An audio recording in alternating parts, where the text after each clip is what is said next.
신명기 17장 14절 말씀으로부터 20절 말씀까지 제가 봉독하겠습니다. 17장 14절부터 20절까지의 말씀입니다.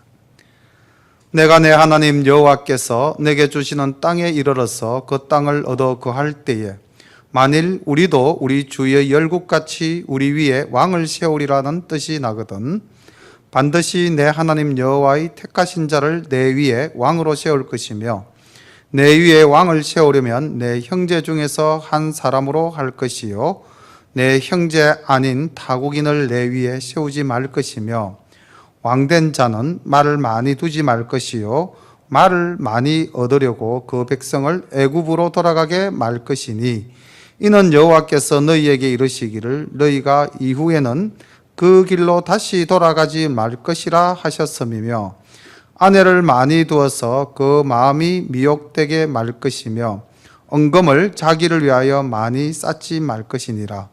그가 왕위에 오르거든 레위 사람 제사장 앞에 보관한 이 율법서를 등사하여 평생에 자기 옆에 두고 읽어서 그 하나님 여호와 경외하기를 배우며 이 율법의 모든 말과 이 규례를 지켜 행할 것이라.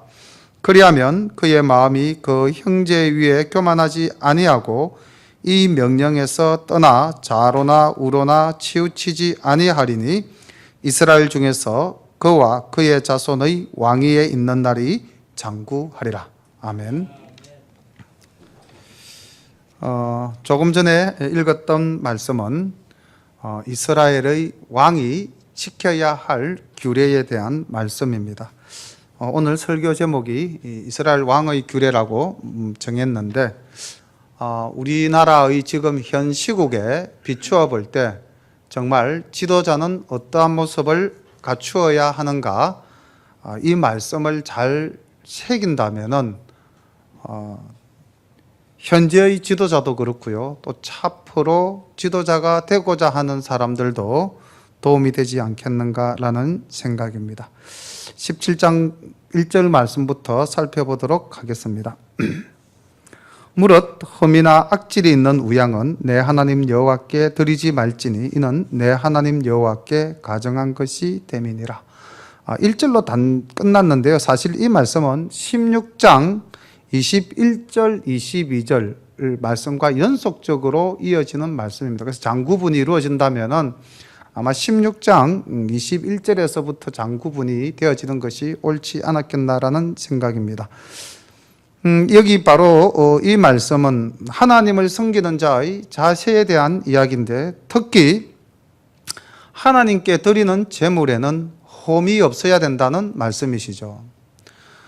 말라기서 1장 7절에 보면은 너희가 더러운 떡을 나의 단에 드리고 또 말하기를 우리가 어떻게 주를 더럽게 하였나이까 하는도다. 너희가 주의 상은 경멸히 여길 것이라 말함을 이남이니라. 만군의 여호와가 이르노라. 너희가 눈먼 희생으로 드리는 것이 어찌 악하지 아니하며 저는 것 병든 것으로 드리는 것이 어찌 악하지 아니하냐. 이제 그것을 너희 총독에게 드려보라. 그가 너를 기뻐하겠느냐 너를 간합하겠느냐.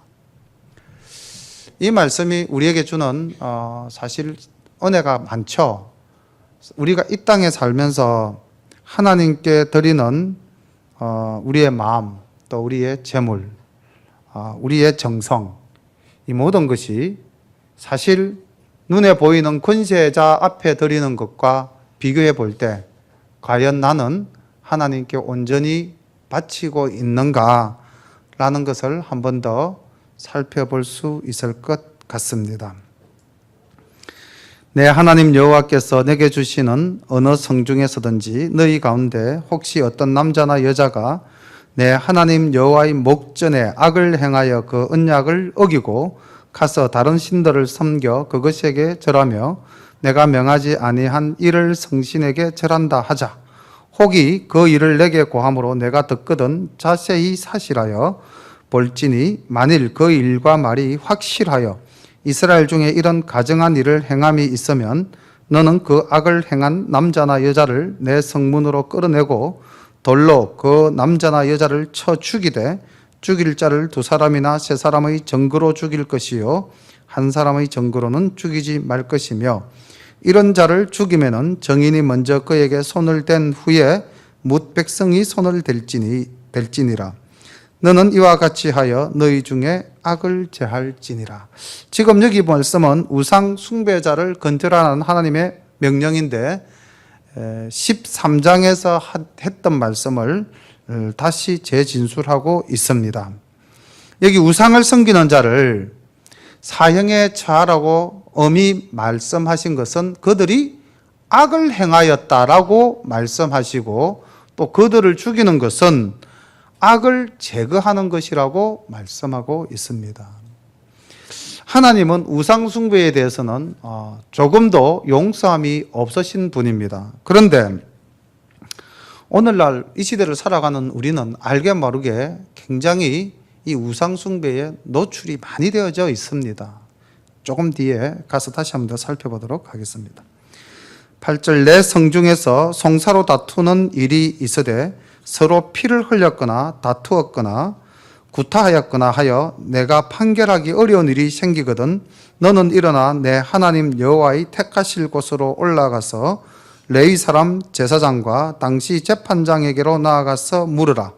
그리하면 그들이 어떻게 판결할 것을 내게 가르치리니 여호와께서 택하신 곳에서 그들이 내게 보이는 판결의 뜻대로 내가 행하되 무릇 그들이 내게 가르치는 대로 삼가 행할 것이니 곧 그들이 내게 가르치는 법률의 뜻대로 그들이 내게 고하는 판결대로 행할 것이요 그들이 내게 보이는 판결을 어기어서 좌로나 우로나 치우치지 말 것이니라. 사람이 만일 천자이하고 내 하나님 여호와 앞에 서서 섬기는 제사장이나 재판장을 듣지 아니하거든 그 사람을 죽여 이스라엘 중에서 악을 제하여 버리라. 그리하면 온 백성이 듣고 두려워하여 다시는 천자의 행치 아니하리라. 송사와 판결에 대한 말씀입니다. 근데 이제 오늘날 우리 시대는 뭐 사실 이 송사를 교회 내에서 또 여기서 말씀하시는 것 같이 제사장, 목사님이 판결을 하는 경우는 거의 없죠. 그렇기 때문에 이 말씀이 주시는 은혜가 우리에게 무엇인가를 생각해 보려면은 고린도전서 6장으로 일단 한번 넘어가서 살펴봐야 될 것 같습니다. 고린도전서 6장 1절부터 7절까지의 말씀을 한번 살펴보겠습니다. 사도 바울이 이 고린도 교회에 대하여 말씀하신 것 중에 하나인데 교회 안에서 조금 전과 같이 성중에서 송사로 다투는 일, 근데 교회 안에서 송사로 다투는 일이 있을 때 어떻게 하는 것이 지혜로운가? 구약에서는 재판장에게 가서 물으라고 말했고요. 신약을 보겠습니다. 너희 중에 누가 다른 이로 더불어 일이 있는데 구태여 불의한 자들 앞에서 송사하고, 여기서 불의한 자라고 하는 것이 세상의 법정을 말하는 것이죠. 불의한 자들 앞에서 송사하고 성도 앞에서 하지 아니하느냐. 성도가 세상을 판단할 것을 너희가 알지 못하느냐. 세상도 너희에게 판단을 받겠거든 지극히 작은 일 판단하기를 감당치 못하겠느냐. 우리가 천사를 판단할 것을 너희가 알지 못하느냐. 그러하거든 하물며 세상 일이랴. 그런즉 너희가 세상 사건이 있을 때에 교회에서 경히 여김을 받는 자들을 세우느냐. 내가 너희를 부끄럽게 하려 하여 이 말을 하노니 너희 가운데 그 형제가 너를 판단할 만한 지혜 있는 자가 이같이 하나도 없느냐. 형제가 형제로 더불어 송사할 뿐더러 믿지 아니하는 자들 앞에서 하느냐. 너희가 피차 송사함으로 너희 가운데 이미 완전한 허물이 있나니 차라리 불의를 당하는 것이 낫지 아니하며 차라리 썩는 것이 낫지 아니하냐. 다시 말하면은 사도 바울 선생은 고린도 교회에서 일어난 이 송사 사건을 세상 법정에 가지고 간 것을 엄히 꾸짖고 있습니다. 교회 안에 그만한 지혜 있는 사람이 없느냐.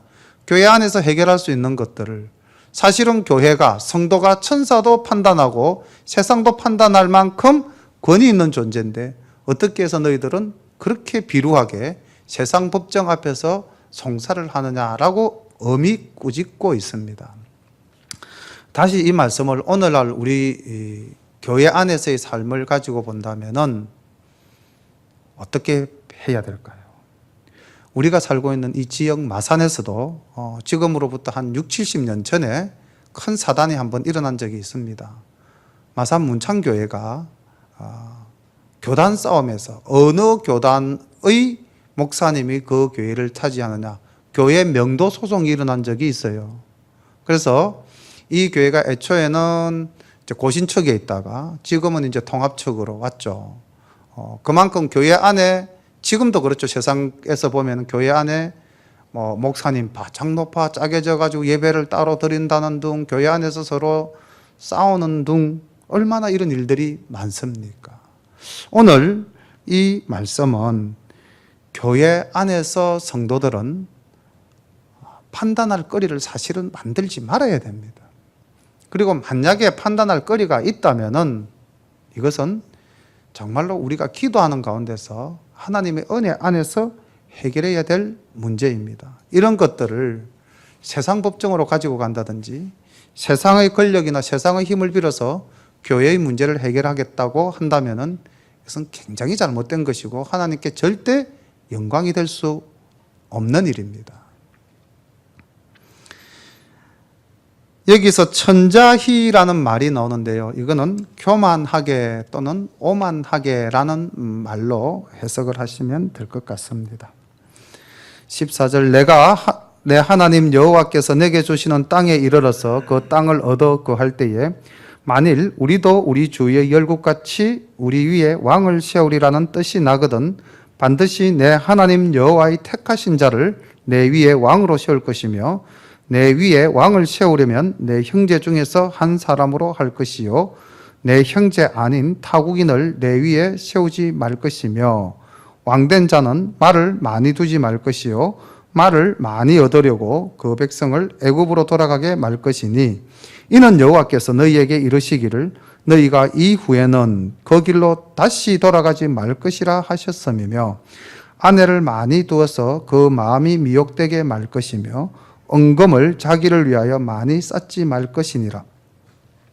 그가 왕위에 오르거든 레위 사람 제사장 앞에 보관한 이 율법서를 등사하여 평생에 자기 옆에 두고 읽어서 그 하나님 여호와 경외하기를 배우며 이 율법의 모든 말과 이 규례를 지켜 행할 것이라. 그리하면 그의 마음이 그 형제 위에 교만하지 아니하고 이 명령에서 떠나 좌로나 우로나 치우치지 아니하리니 이스라엘 중에서 그와 그의 자손의 왕위에 있는 날이 장구하리라. 오늘 이 말씀이 우리 이 시대에 주는 의미가 상당히 큽니다. 왕된 사람이 취해야 할 것과 왕된 사람이 해서는 안 될 일을 엄격히 구분해 주고 있죠. 여기 이제 사실 아직 가나안 땅 들어가기도 전이잖아요. 모압 광야에서 지금 모세가 이스라엘 백성들에게 설교 말씀을 하고 있는데 이미 특정한 시점에 이스라엘 백성들이 왕을 세우게 될 것이다라는 것을 내다보고 하는 말씀이죠. 왕은 언제 세웁니까? 이스라엘 사람들이? 자, 사무엘서에 가면 이제 왕을 세워달라는 호소를 이스라엘 백성들이 하죠. 그때 하나님 마음이 어떠셨을까요? 잘 아시죠? 사무엘상 8장 5절부터 7절까지에 보면은 이제 이 이스라엘 백성들이 왕을 세우겠다는 이야기를 합니다. 물론 이때는 사무엘의 두 아들이 공의를 베풀지 못하고 사사로서 온전히 행하지 못한 그런 과오를 범했죠. 그때 이제 이스라엘 백성들이 이렇게 이야기합니다. 사무엘상 8장 5절에 보면 그에게 이르되 보소서 당신은 늙고 당신의 아들들은 당신의 행위를 따르지 아니하니 열방과 같이 우리에게 왕을 세워 우리를 다스리게 하소서 한지라. 우리에게 왕을 주어 우리를 다스리게 하려 한 그것을 사무엘이 기뻐하지 아니하여 여호와께 기도하며 여호와께서 사무엘에게 이르시되 백성이 내게 한 말을 다 들으라. 그들이 너를 버림이 아니요 나를 버려 자기들의 왕이 되지 못하게 함이니라.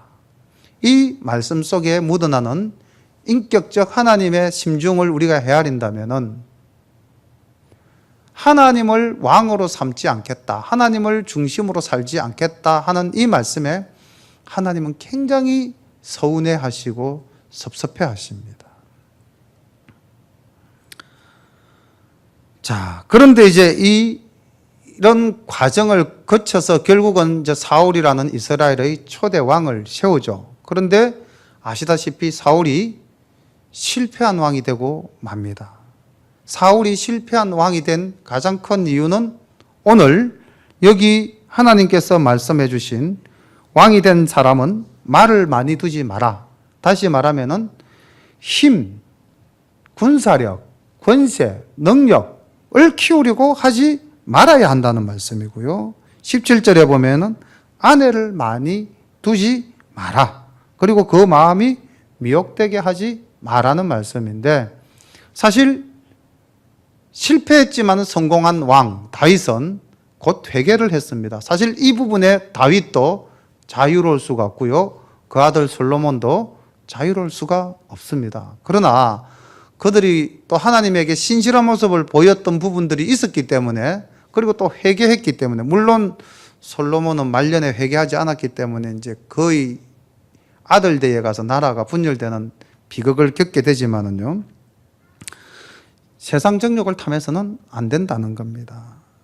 권세를 탐해서 안 되고요, 다시 말하면 자기의 힘을 기르려고 해서도 안 되고요, 그걸 가지고 자기의 어떤 정욕을 채우려고 해서도 안 된다고 말씀하고 있습니다. 그리고 17절에 보면은 은금을 자기를 위하여 많이 쌓지 말라.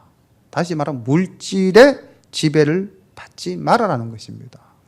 이 왕된 자가 지켜야 될 도리가 권력을 추구하지 말고, 다음 정욕을 추구하지 말고, 그 다음 재물을 탐하지 말라는 것인데, 오늘 우리나라의 지도자들은 사실 하나님께서 하지 말라는 것은 하고 하나님께서 하라는 것은 안 했기 때문에 오늘날 이런 비극적인 사태가 벌어지고 있지 않는가.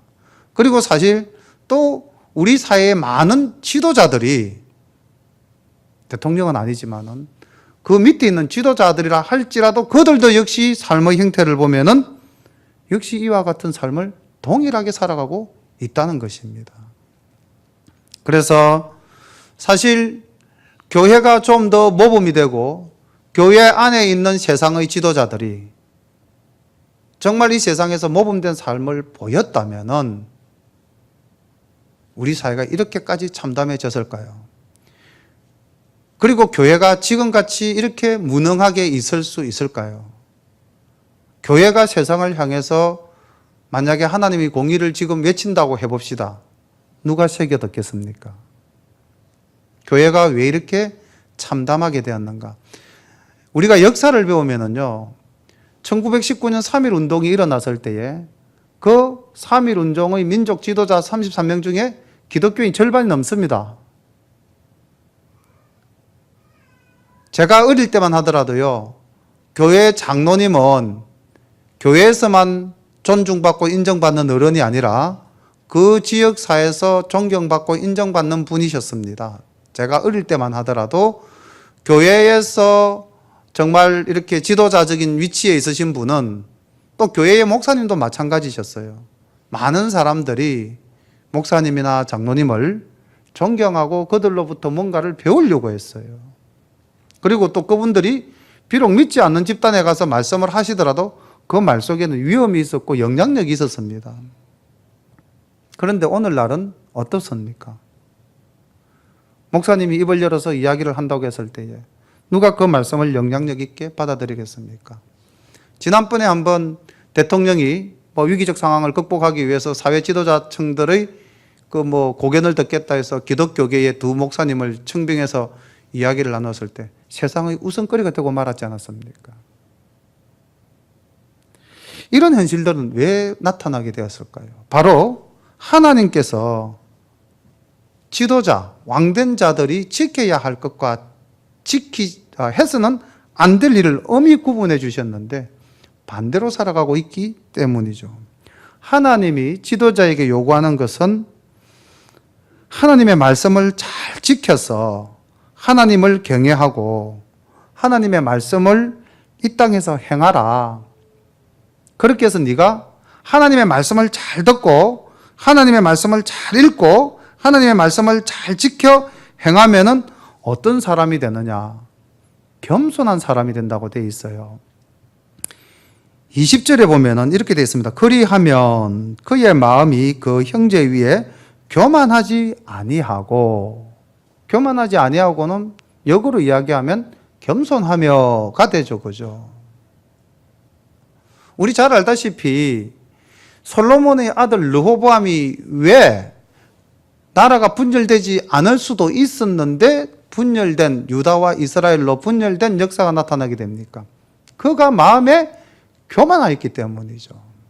노인들이 그에게 와서 이렇게 이야기합니다. 열왕기상 12장 6절과 7절에 보면 르호보암 왕이 그 부친 솔로몬의 생전에 그 앞에 모셨던 노인들과 의논하여 가로되 너희는 어떻게 교도하여 이 백성에게 대답하게 하겠느냐? 대답하여 가로되 왕이 만일 오늘 이 백성의 종이 되어 저희를 섬기고 좋은 말로 대답하여 이르시면 저희가 영영이 왕의 종이 되리이다. 이렇게 이야기하고 있습니다. 지도자 된 자, 왕 된 자가 겸손히 그 백성을 섬길 때에 백성들은 뭐라고 이야기를 하냐면요, 영원히 당신의 종이 되겠다라고 고백합니다. 그러니까 백성을 섬기는 사람이 됩니다.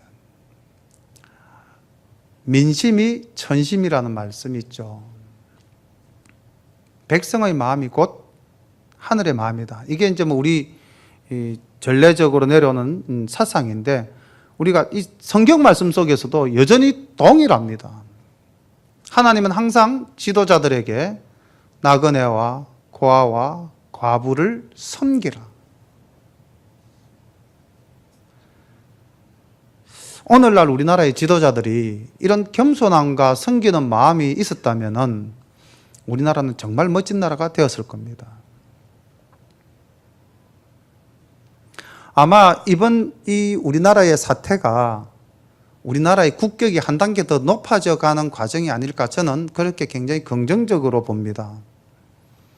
수많은 시위 인파들이 물러간 자리는 세계인들이 놀랄 만큼 깨끗하죠. 그리고 자기들의 그 요구하는 바를 아이에서부터 노인에 이르기까지 다 드러내고 있는 이런 나라.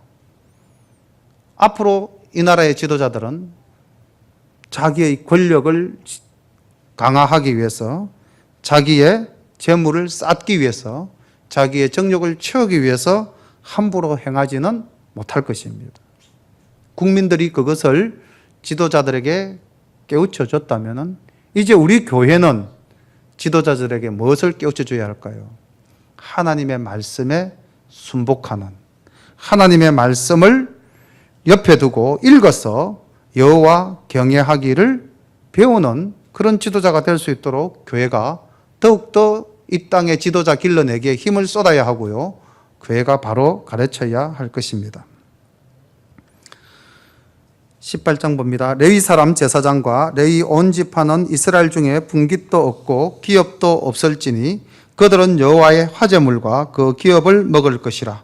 그들이 그 형제 중에 기업이 없을 것은 그들에게 대하여 말씀하신 같이 여호와께서 그들의 기업이 되심이니라. 제사장이 백성에게서 받을 응식은 이러하니 곧 그 드리는 제물의 우양은 물론하고 그 앞 넓적다리와 두 볼과 위라. 이것을 제사장에게 줄 것이요 또 너의 처음 된 곡식과 포도주와 기름과 너의 처음 깎은 양털을 내가 그에게 줄 것이니 이는 내 하나님 여호와께서 내 모든 지파 중에서 그를 택하여 내시고 그와 그의 자손으로 영영이 여호와의 이름으로 서서 섬기게 하셨음이니라. 이스라엘의 온 땅 어느 성읍에든지 거하는 레인이 간절한 소원이 있어 그 거한 곳을 떠나 여호와의 택하신 곳에 이르면 여호와 앞에 선 그 형제 모든 레인과 일반으로 그 하나님 여호와의 이름으로 섬길 수 있나니 그 사람의 응식은 그들과 같을 것이요 그 상속 산업을 판도는 이외에 그에게 속할 것이니라. 제사장의 몫에 대한 이야기고요. 또 후반부에는 지역에 있던 레위인 제사장이 중앙 성전에 가서 하나님을 섬기고자 할 때 그것을 막지 말라는 이야기입니다. 그리고 그들에게도 동일한 응식, 몫을 주어라는 것입니다. 그런데 오늘 이제 이 말씀을 오늘날 우리 교회와 우리의 삶에 어떻게 한번 적용할 것인가 생각을 해보니까, 하나님의 일을 맡은 사람은 온전히 하나님의 일에 충성을 해야 되고요. 그리고 교회는 성도들은 그 사역자의 쓸 것을 공급해야 됩니다.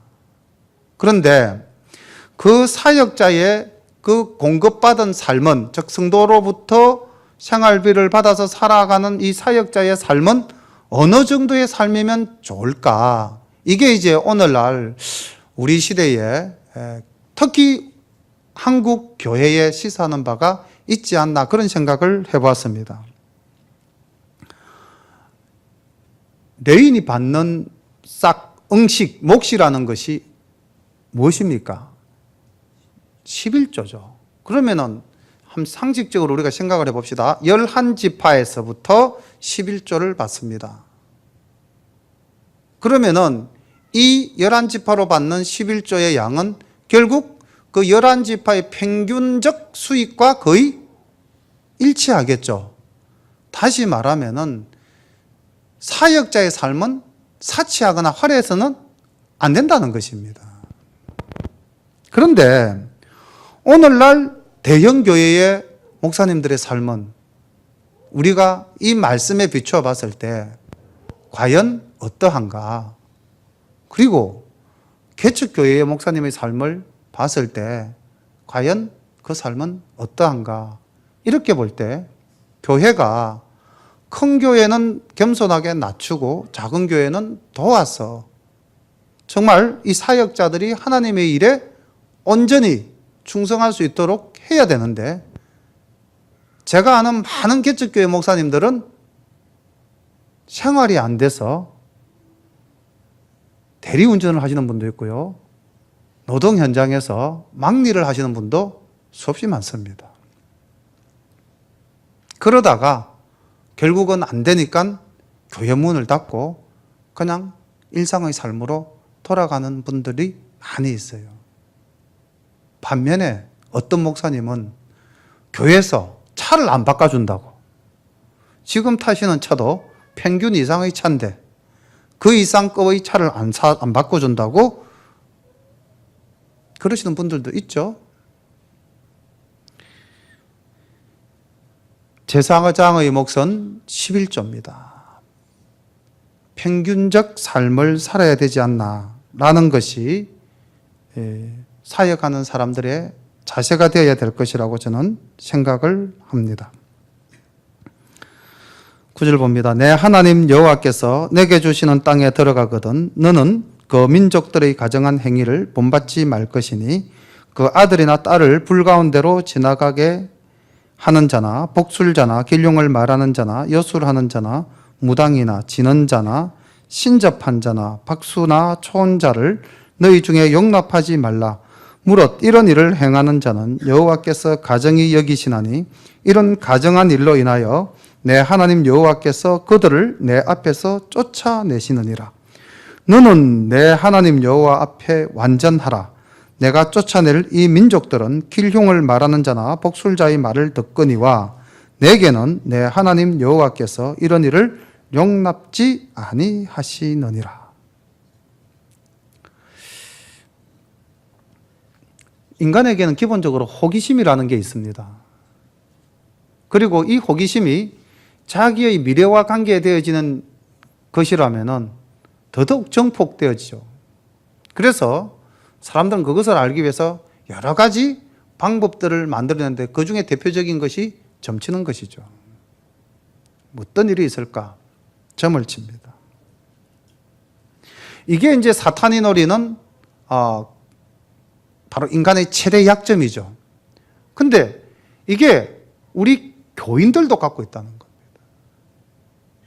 그리고 또 이러한 것들을 맹목적으로 세뇌시키는 언론의 교묘한 플레이들이 있죠. 그래서 우리도 모르게 점을 치는 이 행위가 사수를 쫓아가는 것임에도 불구하고 무의식적으로 행하는 경우가 너무 많다는 겁니다. 손금 봐줄게. 굉장히 편하게 다가오죠. 야, 니는 뭐 생명선이 짧으니까 오래 못 살겠다, 야. 농담처럼 들리는 것이 이게 악으로 끌고 가는 단서가 되는 거죠. 하나님께서 왜 이렇게 조금 전 17장에서도 말씀을 하시고 18장에서도 말씀을 하시는데 왜 이렇게 이방신 섬기는 부분에 대해서, 우상을 섬기는 부분에 대해서는 이렇게 엄격하신가? 그 가나안 땅에 살던 사람이 이스라엘 백성에게 내어 쫓김을 당하는 것, 진멸을 당하는 이유가 뭐라고 하나님 말씀하십니까? 그들이 이런 신을 섬겼기 때문에 이 땅에서 쫓겨나고 이 땅에서 진멸을 당한다. 만약 너희도 그들과 같이 동일한 우상을 섬기고 동일한 행위를 한다면 너희들도 이 땅에서 진멸을 당하고 내어 쫓길 것이다. 다시 말하면은 하나님의 백성과 세상 사람은 달라야 한다는 것입니다. 하나님이 율법을 주신 이유가 무엇일까요? 왜 이 모세를 통해서 이 토라, 율법을 주셨을까요? 율법을 주신 이유가 뭘까요? 세상 사람과 구별된 하나님의 자녀로서 살아라 라고 해서 이 말씀을 주신 겁니다. 그럼 이 말씀은 오늘날 우리에게도 그대로 적용이 되는 겁니까? 안 됩니까? 적용이 되죠. 하나님이 율법을 주신 이유는 하나님의 자녀답게 이 세상과 구별된 삶을 살아라는 것입니다. 근데 우리가 그게 잘 안 되잖아요. 그래서 우리는 늘 괴로워합니다.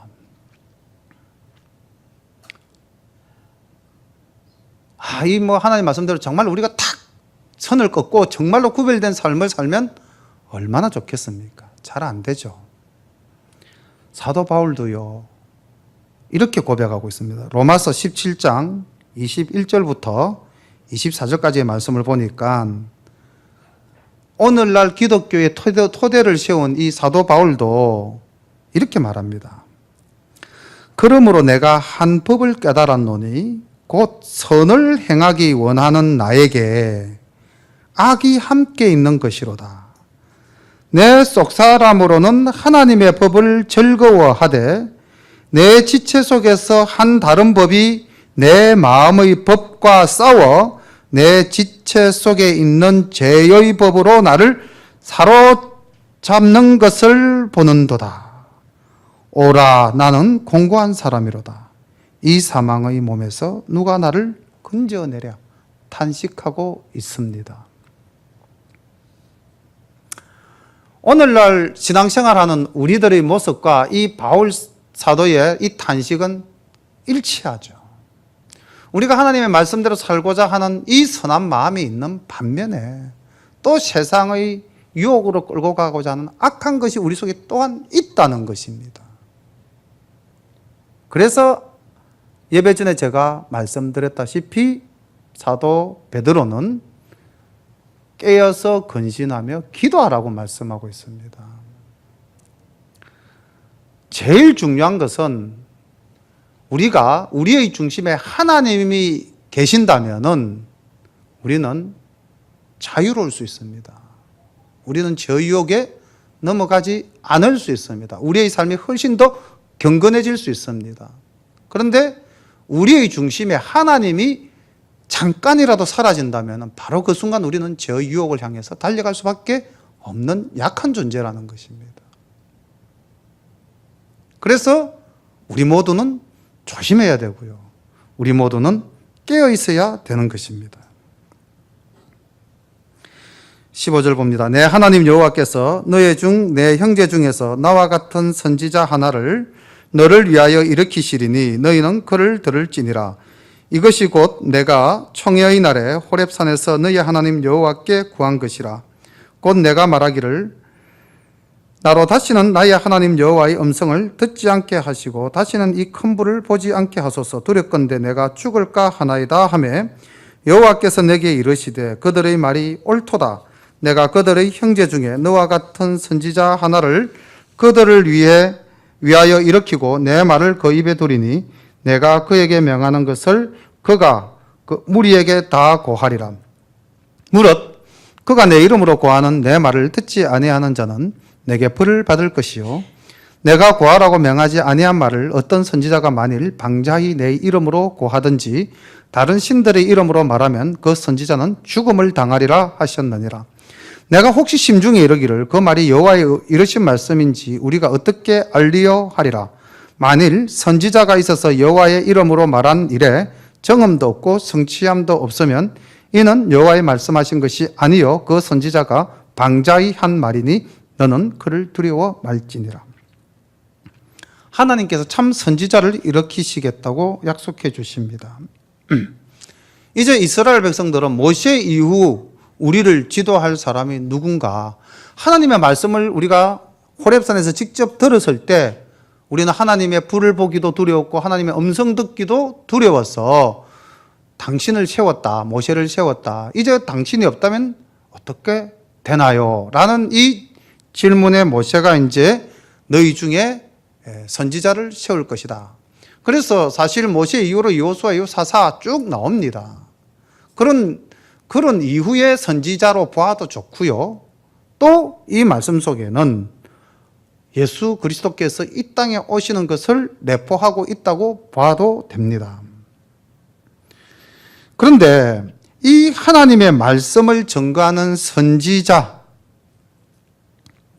이 선지자는 어떠해야 됩니까? 18절을 보면은 내가 그들의 형제 중에 너와 같은 선지자 하나를 그들을 위하여 일으키고 내 말을 그 입에 두리니, 하나님의 말씀을 증거하는 자야 되죠. 내가 그에게 명하는 것을 그가 무리에게 다 구하리라. 하나님 말씀 받은 것은 더하거나 빼거나 가감없이 그대로 전해야 되는 것입니다.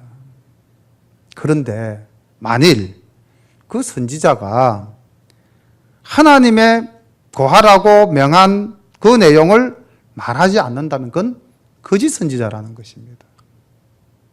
오늘날 우리 시대에 거짓 선지자들이 너무 많죠. 그런데 이 거짓 선지자들은 언제부터 활동을 했습니까? 이사야 시대부터 거짓 선지자들이 나옵니다. 구약에 보면은요. 그렇죠? 그렇게 해서 신약 시대에도 예수님이 성천하시고 난 사도 시대에 그때도 거짓 선지자들이 엄청나게 활동을 합니다. 그래서 예수님께서도 거짓 선지자의 등장에 대해서 말씀을 미리 경고하셨잖아요. 요한계시록에 보면 마지막 심판 때도 거짓 선지자들이 함께 멸망의 구렁텅이로 빠진다는 것이 나와 있습니다. 그래서 이 시대를 살아가는 우리 성도님들이 무엇이 진리인가 무엇이 진리가 아닌가를 정말 정확히 알아야 하는 시대가 되었다는 것입니다. 그렇지 않으면요 멸망의 구렁텅이로 빠져들어갑니다. 오늘날 우리 사회에 이단이 얼마나 많습니까? 근데 사실 기독교의 진리를 정확하게 모르는 사람들은 그 이단의 말이 오히려 더 솔깃하고 더 진리에 가까운 것처럼 느껴질 수가 있죠. 어떻게 해야 될까요, 우리가? 그래서 목사님께서 늘 강조하다시피 우리는 우리의 주변 사람들에게 하나님의 말씀을 바르게 가르쳐야 됩니다. 교회가, 이 시대의 모든 교회가 하나님의 말씀을 바로 가르쳐야 됩니다. 하나님의 말씀을 그 입에 두리니 그 명령하는 것을 백성들에게, 무리에게 다 고하라고 이야기하고 있고요. 내가 고하라고 명하지 아니한 말을 어떤 선지자가 방자히 고한다면 그는 죽임을 당할 것이다 라고 말씀하고 있습니다. 이 말씀을 증거하는 자들이 이 말씀을 새겨 들어야 됩니다. 그렇죠? 자기의 생각을 가지고 하나님의 생각이라고 말씀한다면 그거는 죽임을 당하는 거짓 선지자의 길을 가는 것이 되겠죠. 우리 샤론 교회에 그리고 이 시간 인터넷으로 함께 예배드리는 모든 샤론 가족들은 그런 측면에서는 굉장히 복 받으신 분들입니다. 하나님의 말씀을 바로 배우는 교회, 또 바로 가르치는 교회, 우리 샤론 교회의 가장 아름다운 모습이죠. 말세에 우리가 깨어서 기도하며 진리에 바로 서는 우리 모든 샤론 가족 되시기를 소망합니다. 기도드리겠습니다. 사랑의 아버지 하나님, 은혜를 감사드립니다.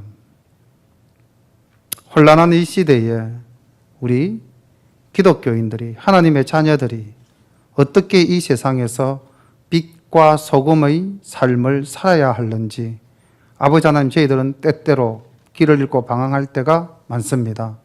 오늘 하나님 주신 말씀을 묵상할 때 아버지 하나님, 우리가 이 세상의 정욕이나 세상의 재물이나 세상의 권력을 탐할 것이 아니라 오직 하나님의 말씀대로 바르게 살 것을 다짐하며 하나님 은혜 가운데에 거할 때에 우리는 이 땅에서 빛과 소금의 역할을 충실히 해낼 줄로 믿습니다. 아버지 하나님, 저희들이 이 땅을 살아갈 때에 늘 하나님을 우리의 중심에 두고 말과 행실을 바르게 하여 믿지 않는 자들에게 본이 되는 삶을 살 수 있도록 도와 주시옵소서. 예수님 이름 받들어 감사하며 기도드립니다. 아멘.